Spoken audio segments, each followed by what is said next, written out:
bienvenidos a una nueva sesión de repaso de la teoría del buceo. En esta ocasión vamos a cubrir temas relacionados a la fisiología aplicada al buceo. Durante la presentación cubriremos 4 temas. El primero será un repaso sobre cómo funciona el sistema circulatorio y el sistema respiratorio del cuerpo humano.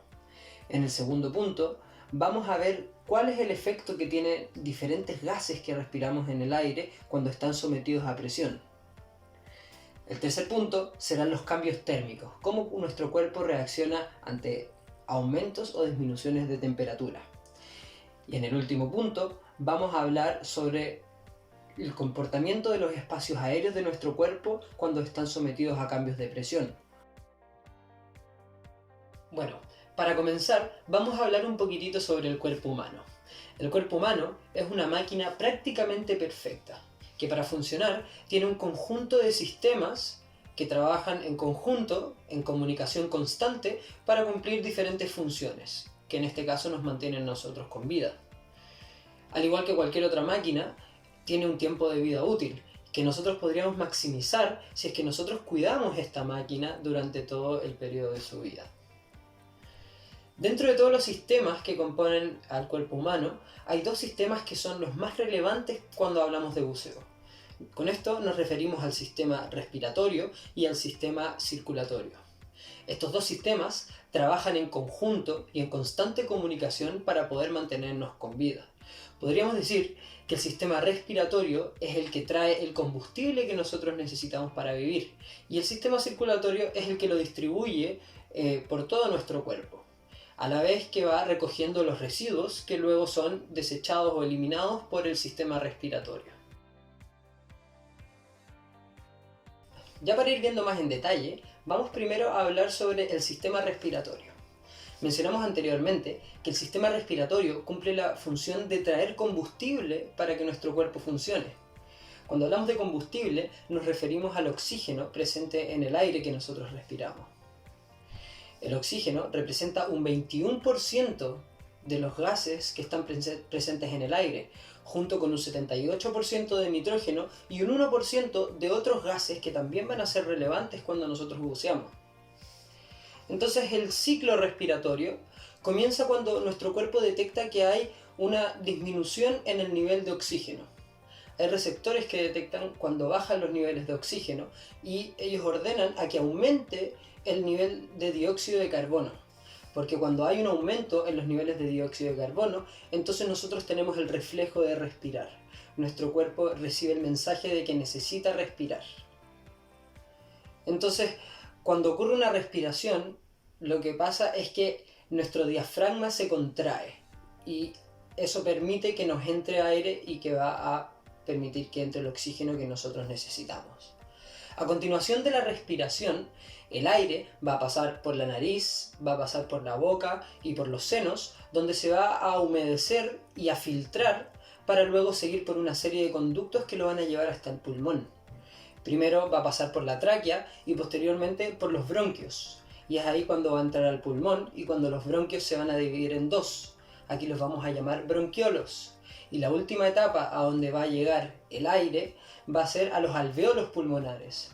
Los alvéolos son unos sacos que contienen aire y que están cubiertos por capilares. Y es aquí, en los alvéolos, donde se produce el intercambio gaseoso con la sangre. Por ende, aquí es donde el oxígeno pasa al sistema circulatorio. Con respecto al sistema circulatorio, mencionamos anteriormente que este es el encargado de distribuir el oxígeno en todo nuestro cuerpo, a la vez que toma los desechos o el dióxido de carbono para que estos sean posteriormente eliminados. El transporte del oxígeno se hace a través de la sangre. La sangre tiene una serie de componentes, entre esos los glóbulos rojos o eritrocitos. Los glóbulos rojos a la vez poseen una proteína llamada hemoglobina, la cual tiene una capacidad de combinarse y descombinarse muy fácilmente con el oxígeno, lo cual va a depender de la presión parcial que tenga este gas. Por ejemplo, en los pulmones nosotros tenemos una alta concentración de oxígeno, por lo tanto una alta presión parcial de oxígeno, y es aquí donde este se adhiere o se combina muy fácilmente con la hemoglobina. que es lo contrario que pasa cuando la sangre está viajando por nuestro cuerpo en los diferentes tejidos. En los tejidos hay una baja concentración de oxígeno, ya que este en su gran mayoría fue consumido por el metabolismo. Entonces hay una baja presión parcial de oxígeno y por ende el oxígeno que está presente en la sangre se descombina fácilmente de la hemoglobina. A la vez que también se va combinando con el dióxido de carbono que tiene que ser transportado de vuelta hasta el corazón. Entonces, ¿cómo viaja la sangre a lo largo de todo el cuerpo? Para que la sangre se pueda mover en todo el cuerpo necesita en primer lugar del corazón. El corazón es literalmente una bomba que da la fuerza o que impulsa la sangre para que tenga la capacidad de llegar a todo el cuerpo. Esto se hace a través de latidos que son de presión rítmica, lo cual hace que nosotros tengamos pulso y presión sanguínea. Luego de ser bombeada por el corazón, la sangre pasa a las arterias. Las arterias son los primeros conductos que van a llevar la sangre rica en oxígeno. Y luego, mientras va avanzando, las arterias se van ramificando, se van dividiendo en arterias más pequeñas hasta que llegan a ser de muy pequeño tamaño y ahí pasan a ser vasos capilares, que luego siguen ramificándose, empiezan a incrementar su tamaño hasta convertirse en venas. Y las venas son conductos más grandes que llevan la sangre desoxigenada de vuelta hacia el corazón. El corazón es una bomba que tiene 4 cámaras, 2 en la parte superior y 2 en la parte inferior. Las de la parte superior, que son aquellas que reciben la sangre, son las aurículas o los atrios. Las de la parte inferior, que son aquellas que bombean la sangre, son los ventrículos. Entonces, después de que nosotros respiramos, de que se produce el intercambio gaseoso en los alvéolos, la sangre rica en oxígeno va a llegar al corazón izquierdo, va a llegar a la aurícula izquierda. Y es luego desde el ventrículo izquierdo, desde donde va a bombear hacia el resto del cuerpo. El siguiente paso para la sangre va a ser pasar por la arteria aorta. La arteria aorta es la arteria más grande que tenemos en el cuerpo y que luego se va ramificando en arterias más pequeñas. Luego de la arteria aorta, la sangre va a pasar por las arterias carótidas, que son una de las más importantes que tenemos en el cuerpo, ya que estas son las encargadas de suministrar oxígeno a nuestro cerebro. Posteriormente, la sangre seguirá avanzando en diferentes ramificaciones de las arterias que van a pasar a ser capilares, para luego ir aumentando su tamaño, transformarse en venas y que la sangre que es pobre en oxígeno, la sangre desoxigenada y rica en dióxido de carbono, pueda volver al corazón por el atrio del lado derecho, para que luego este pueda ser bombeado de vuelta al pulmón y que pueda ser exhalado el dióxido de carbono y que todo el ciclo se vuelva a repetir. Ahora que ya entendemos mejor cómo funcionan los sistemas respiratorio y circulatorio, nos podemos hacer una mejor idea de la gran importancia que estos dos tienen. Además de la importancia de que nosotros realicemos siempre respiraciones buenas o respiraciones eficientes.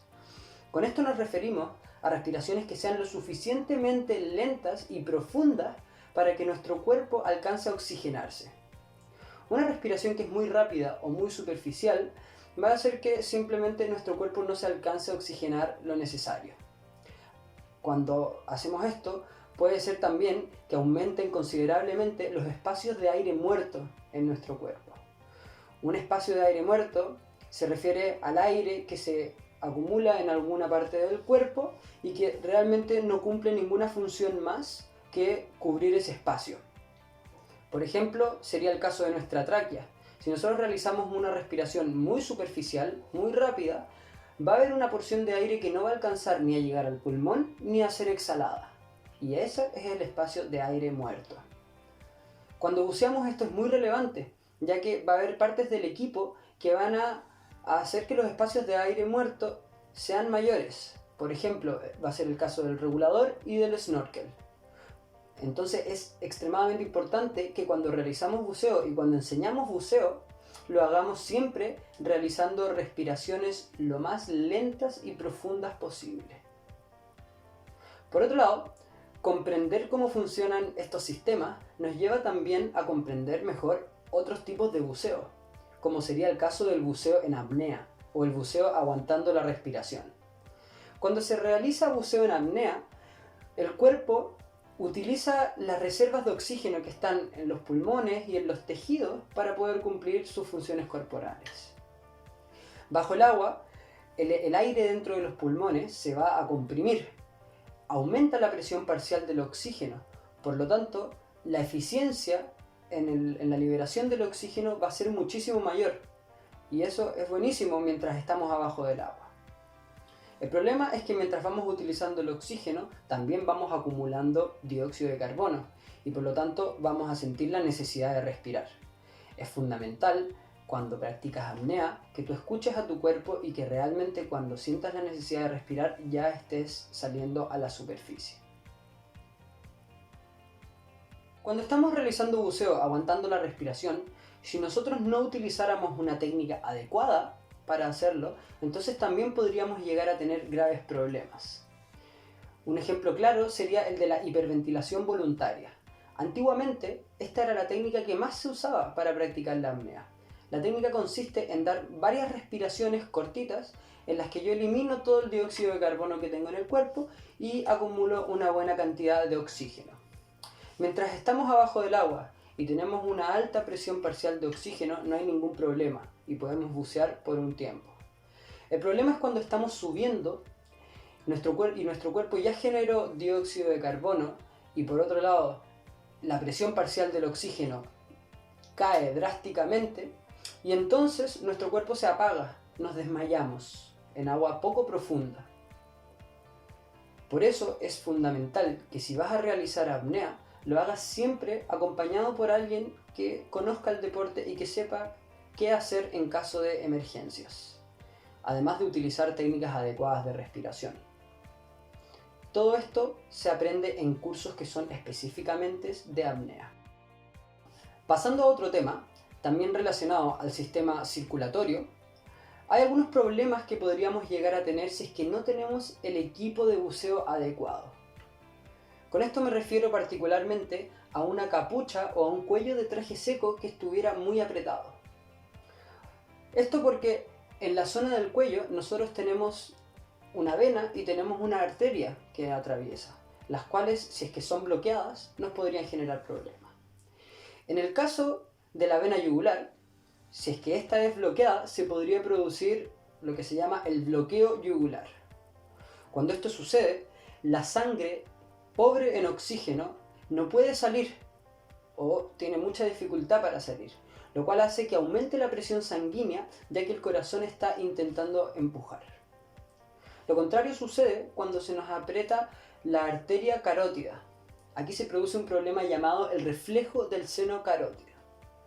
Lo que pasa aquí es que al estar bloqueada la arteria carótida, entonces empieza a aumentar la presión sanguínea, lo cual va a hacer que nuestro corazón disminuya su ritmo, por lo tanto que nos baje la presión.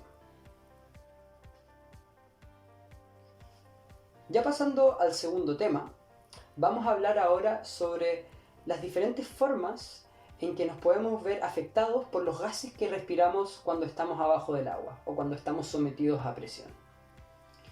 Primero vamos a hablar sobre el monóxido de carbono. El monóxido de carbono es un gas altamente tóxico y que si es que lo llegáramos a respirar bajo presión va a ser más tóxico aún. Cuando respiramos aire que tiene monóxido de carbono tenemos principalmente dos problemas. El primero es que el monóxido de carbono se adhiere mucho más fácilmente que el oxígeno a la hemoglobina. De hecho, son 218 veces más fácilmente. Por lo tanto, además de que se adhiere el monóxido de carbono a la hemoglobina carga menos oxígeno. Esto, si se respira en altas cantidades, podría llegar a provocarnos un desmayo o incluso la muerte en casos extremos. La forma de identificar que una persona esté con intoxicación por monóxido de carbono será primero porque probablemente va a tener algunos síntomas como mareo, Y por otro lado, nosotros vamos a poder ver que su piel en algunas partes se mantiene rojiza, ya que al tener alta cantidad de monóxido de carbono, la sangre, por decirlo así, está más sucia, está más roja. Entonces, de esa forma nosotros podemos identificarlo. Una botella podría llegar a contaminarse con monóxido de carbono por muchas razones. Entre ellas podría ser, por ejemplo, que el compresor que se utilizó para cargar la botella era un compresor que se maneja con benzina, y al generarse combustión y no tener la toma de aire del compresor lo suficientemente alejada, entonces entró humo por la toma de aire y por ende el monóxido de carbono llegó hasta la mezcla de la botella. Podría ser también una persona que está fumando cerca de la toma de aire del compresor, o incluso cuando una persona fuma antes de un buceo, también aumenta los niveles de monóxido de carbono dentro del cuerpo. Y tenemos que tener muchísima precaución con esto porque nos podría llegar a traer consecuencias graves. Vamos ahora a hablar un poquitito sobre el oxígeno. Este gas, como ya mencionamos anteriormente, es el que nos permite mantenernos vivos. Sin él, simplemente no podríamos vivir. Pero al igual que cualquier otra cosa, si lo respiráramos en exceso, nos podría llegar a jugar una mala pasada. Hay dos formas en las que nosotros podríamos llegar a tener una intoxicación por oxígeno. La primera es una intoxicación al sistema nervioso central. Esto ocurre cuando nosotros respiramos oxígeno a una elevada presión. Cuando ésta alcanza una presión parcial igual o mayor a 1,4 atmósferas, es ahí cuando nos puede afectar directamente al sistema nervioso central y podríamos llegar a tener consecuencias tan graves como convulsionar abajo del agua. Por otro lado, otra forma en que nosotros podríamos sufrir una intoxicación por oxígeno es si es que nosotros lo respiráramos en alto porcentaje por un tiempo muy prolongado. En este caso, ocurriría una intoxicación pulmonar.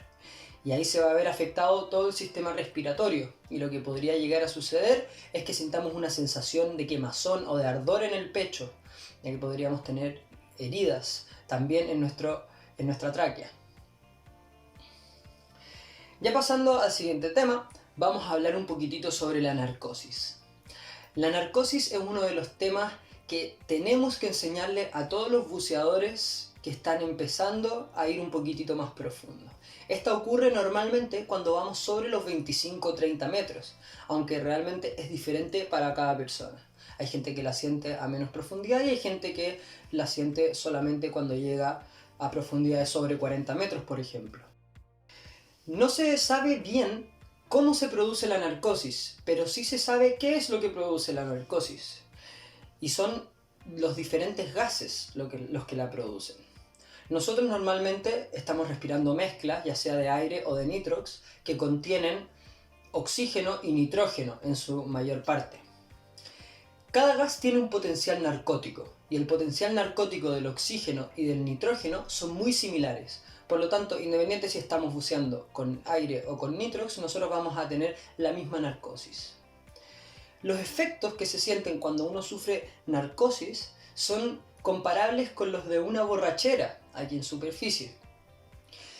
Hay gente que llega a sentir una sensación de euforia y mucha seguridad y por ejemplo comienzan a nadar muy rápidamente y a quitarse el equipo. Hay otras personas que se quedan paralizadas.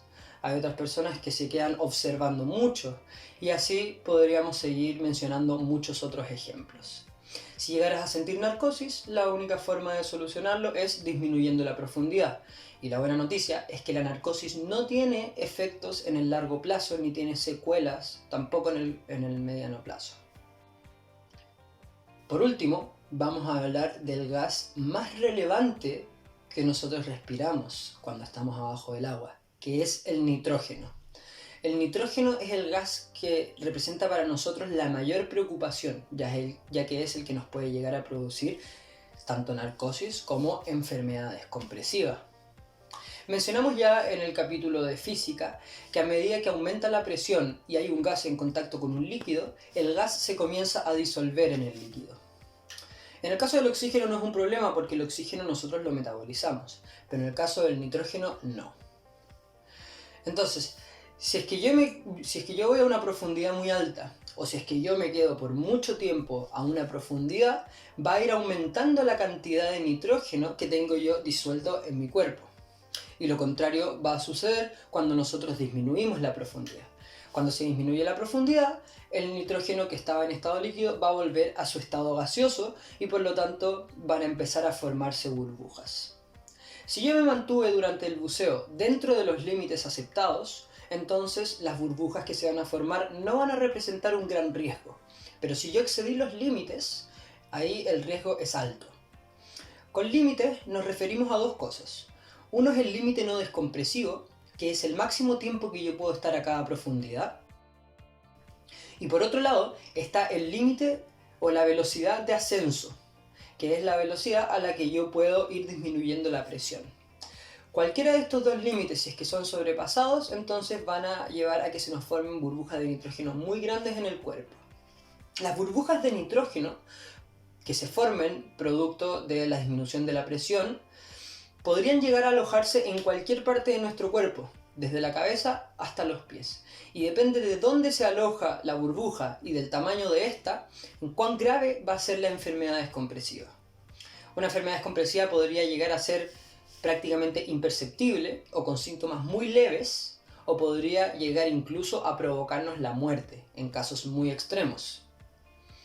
Los síntomas de una enfermedad descompresiva pueden también aparecer de inmediato cuando nosotros volvemos a la superficie o podrían llegar a aparecer incluso días después de haber terminado una inmersión. Hay ciertos factores que pueden hacernos más susceptibles o más propensos a tener enfermedades descompresivas si es que nosotros estamos muy cerca de los límites. Dentro de estos factores está, por ejemplo, el tener mucho tejido graso. La edad, a medida que nos hacemos más viejos, también somos más susceptibles a tener enfermedades descompresivas. Podría ser también el frío. El frío es un factor muy importante que aquí en Chile tenemos que considerar cuando vamos a bucear, ya que este también va a afectar y nos va a hacer más susceptibles a una enfermedad descompresiva. La deshidratación también nos puede llevar a ser más susceptibles. Y por último, cualquier lesión o enfermedad. En definitiva, cualquier estado que pueda alterar o afectar al sistema circulatorio nos puede hacer más propensos a tener enfermedades descompresivas. Cuando alguien tiene una enfermedad descompresiva, además de suministrarle oxígeno de inmediato, el procedimiento es llevarlo a una cámara hiperbárica. En una cámara hiperbárica, estando en seco, aumenta la presión hasta la presión donde tú estabas en el buceo y después la van disminuyendo poco a poco para que la burbuja se vuelva a comprimir y luego se vaya liberando de forma paulatina. El siguiente tema sobre el cual vamos a hablar se refiere a los diferentes cambios térmicos que nosotros podríamos experimentar durante cualquier situación de buceo. Esto podría ser, por un lado, porque el agua en sí transmite o conduce el calor 20 veces más rápido que el aire. Además de que nosotros siempre en una situación de buceo vamos a estar usando un traje y realizando constantemente actividad física. Entonces, ya sea por un exceso de calor o por un exceso de frío, el cuerpo siempre va a reaccionar ante estas situaciones de estrés aplicando diferentes mecanismos de defensa que van a intentar regular tu temperatura. Cuando nosotros nos vemos expuestos a un aumento de temperatura, en primera instancia vamos a decir que sentimos agotamiento por calor. Cuando esto sucede, todavía no es una situación grave. El cuerpo va a ordenar que tú sientas calor y además de eso vas a comenzar a sudar. Pero cuando ya la situación continúa por un tiempo muy prolongado, va a llegar un punto en que el cuerpo se va a rendir. Aquí vamos a pasar al golpe de calor o a la hipertermia. Y esto es una situación grave, ya que si es que se produce un golpe de calor, entonces esto significa que podría aumentar tu temperatura corporal interna. Vas a empezar a sentir fiebre y esto requiere de atención médica. Lo mismo sucede en el extremo contrario, con el frío.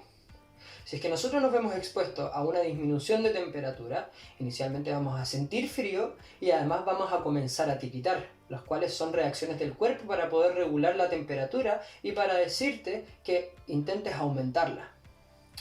Si es que la situación continúa así y seguimos expuestos a una baja temperatura, va a llegar un punto en que el cuerpo se va a rendir y tú vas a dejar de tiritar y vas a dejar de sentir frío. Y es aquí cuando ya pasamos a la situación más grave que se llama hipotermia. La hipotermia, al igual que la hipertermia, requiere de atención médica, o de lo contrario nos podría llevar a graves problemas posteriores. Vamos ahora a pasar al último punto de esta presentación: los cambios de presión y cómo afectan a las diferentes partes de nuestro cuerpo que contienen aire. Vamos a ver los diferentes tipos de barotrauma que podemos sufrir durante un buceo. Los barotraumas son problemas relacionados a un cambio de presión en un espacio aéreo. Entonces, en primer lugar, vamos a hablar de los oídos y de los senos nasales. En general, por falta de comprensión sobre este tema, es que muchísimos buceadores en el mundo no pueden bucear y que lo intentan una vez y al tener un problema de compensación, ya sea en los oídos o en los senos paranasales, entonces deciden para todo el resto de su vida que el buceo no es un deporte que ellos quieren practicar. Pero si estas situaciones se llevan bien por parte del profesional que está a cargo de la primera experiencia de una persona, entonces eso va a cambiar radicalmente la forma en que esta persona va a aprender buceo. Va a hacer que tenga una mejor experiencia y por ende que la persona se comprometa mucho más. Tanto los oídos como los senos nasales son espacios de aire cerrados que se van a ver afectados con los cambios de presión. Son espacios que a medida que aumenta la presión se van a comprimir y a medida que disminuya la presión se van a expandir. Nosotros necesitamos que estos espacios de aire se mantengan siempre en un volumen constante. Si no se mantiene en un volumen constante, entonces vamos a tener problemas. ¿Cómo nosotros hacemos que se mantengan en un volumen constante? Agregando cantidades adicionales de aire a medida que van perdiendo su volumen. Tanto los oídos como los senos están directamente conectados y llegan hasta la nariz.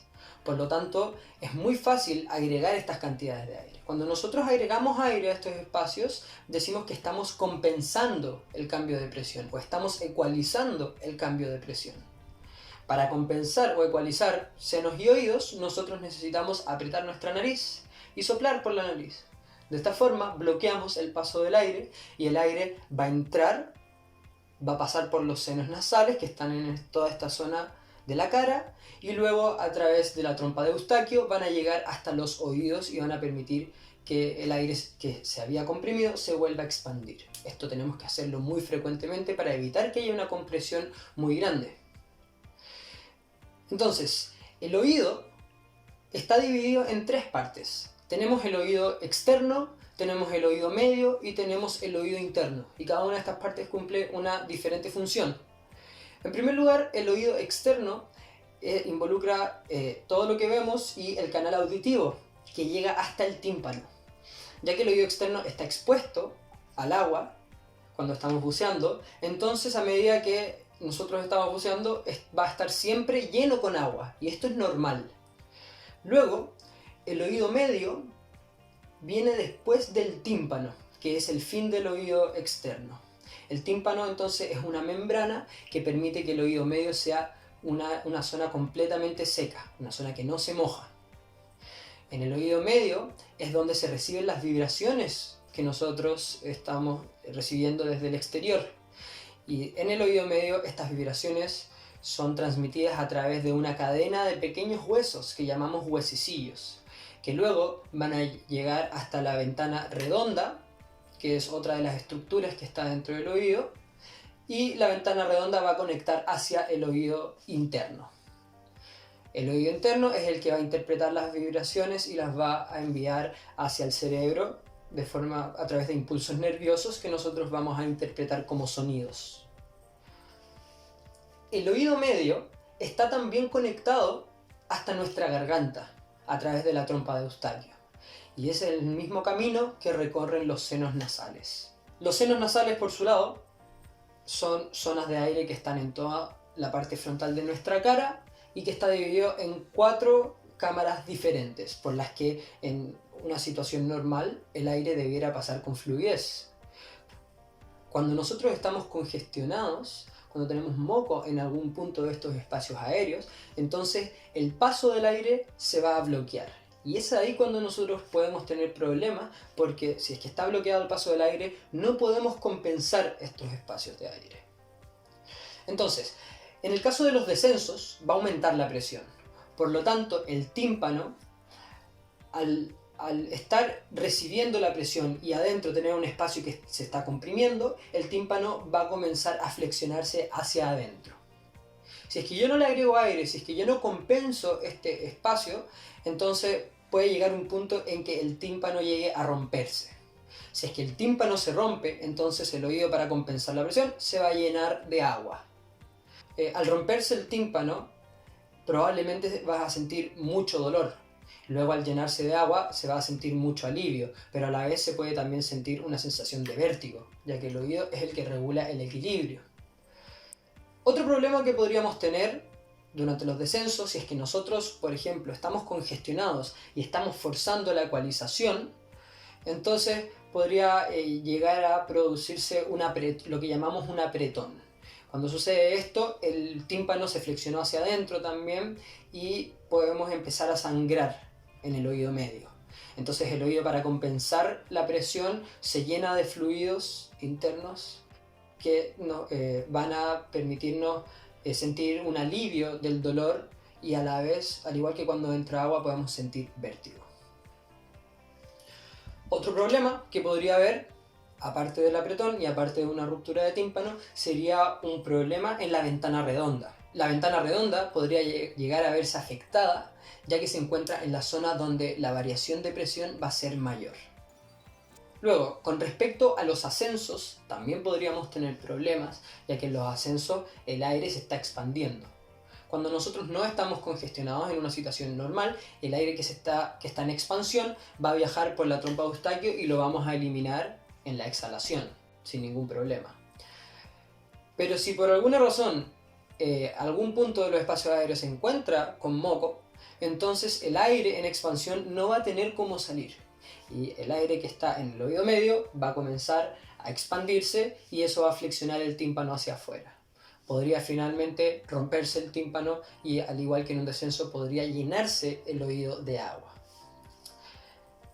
A esto se le llama un bloqueo inverso, a la situación en la que durante un ascenso, producto de una congestión interna, el aire no puede escapar y se expande más de la cuenta el aire dentro del oído medio. Con respecto a otras zonas, a otras partes del equipo donde tenemos también aire, está por ejemplo la máscara. La máscara, que está en nuestro rostro, tiene un espacio de aire que también se va a comprimir o también se va a expandir a medida que descendemos o ascendemos. Durante los descensos, si nosotros no compensamos el aire de la máscara al tirar un poquitito de aire por la nariz, entonces la máscara se va a apretar demasiado a nuestra cara y nos puede llegar a producir un gran chupón en la cara. Normalmente esto se hace de forma involuntaria, ya que la gente, al ecualizar los oídos, tira un poquitito de aire dentro de la máscara. A la hora de ascender no es un problema, porque el aire que se va expandiendo va saliendo solito de la máscara, fuera de la máscara. Otra parte del equipo que podría producirnos un barotrauma podría ser un traje, ya sea un traje semiseco o un traje seco, que dentro tiene una gran capa de aire. Cuando nosotros vamos descendiendo se puede comprimir. Si nosotros no le agregamos aire a nuestro traje, se va a comprimir tanto que nos va a apretar ciertas zonas del cuerpo y también nos va a producir chupones. En los ascensos, si nosotros no eliminamos el aire en exceso de nuestros trajes, podríamos llegar a tener un ascenso boyante. Y sabemos que un ascenso boyante o un ascenso muy rápido podría llevarnos a una eventual enfermedad descompresiva. Ya para ir finalizando, vamos a hablar ahora sobre uno de los barotraumas más peligrosos a los que nos podríamos ver expuestos como buceadores, que son los diferentes problemas que podemos tener relacionados a la sobreexpansión o a la sobrepresión pulmonar. Estos dos son problemas que suceden cuando un buceador retiene la respiración y se ve expuesto a un cambio muy grande de presión, ya sea un aumento o una disminución. En estos casos, el aire dentro del pulmón se va a expandir o se va a comprimir más de lo que resiste su capacidad. Son 4 los posibles problemas que podríamos tener derivados de una sobreexpansión o una sobrepresión pulmonar. El primero y el más grave de todos sería un embolismo aéreo o un aeroembolismo. Lo que sucede en un embolismo aéreo es que los alveolos y los capilares pulmonares colapsan y por lo tanto la burbuja de aire podría llegar a entrar en el torrente sanguíneo, en el torrente arterial, y en casos graves podría bloquear el flujo sanguíneo e impedir que llegue sangre con oxígeno al cerebro. Por lo tanto, podría presentar síntomas muy leves o síntomas tan graves como parálisis total o la muerte. Una segunda opción sería que tengamos un neumotórax. En el caso del neumotórax, la burbuja de aire se ubica entre el pulmón y la pared torácica. Y esto provoca que la membrana que recubre el pulmón colapse, que se rompa. Por lo tanto, cuando alguien tiene un neumotórax, probablemente va a presentar una gran dificultad para respirar, dolor en el pecho, tos, y en casos muy extremos podría llevar a complicaciones mayores y la muerte. En tercer lugar, podríamos tener un enfisema mediastínico. El enfisema mediastínico sucede cuando la burbuja se ubica en el centro del pecho, en el mediastino, que es una zona que está ubicada por sobre el corazón. Por lo tanto, esta burbuja de aire podría interferir en los alvéolos en el proceso del intercambio gaseoso. Entonces, una persona que tiene un enfisema mediastínico podría tener dificultad de respirar, ya que el proceso de intercambio gaseoso está dificultando tanto la inhalación como la exhalación. Y en último lugar, podríamos tener un enfisema subcutáneo.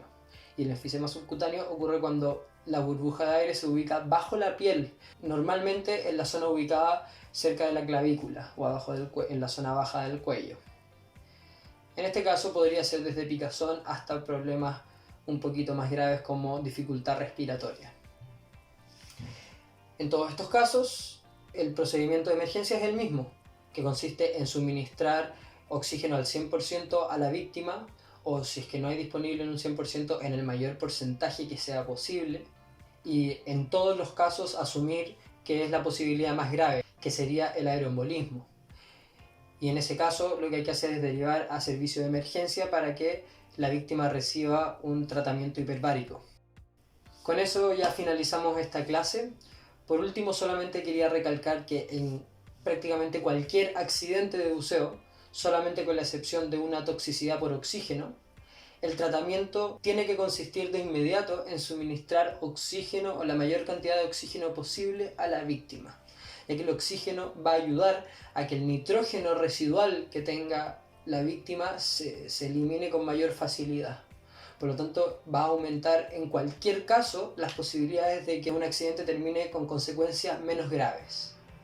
Y siempre que un accidente parezca grave, tiene que ser derivado a servicios de emergencia. Muchas gracias por haber escuchado esta clase, esperamos que les haya sido útil. Si quieres ver más información puedes seguirnos en nuestro canal de YouTube, puedes suscribirte, seguirnos en redes sociales para contactarnos, también vía WhatsApp o vía email. En nuestra página web, buceopichiangui.cl o .com, también está disponible toda la información con respecto a los servicios y productos que entregamos en Buceo Pichiangui. Nos vemos en la próxima clase de teoría de buceo.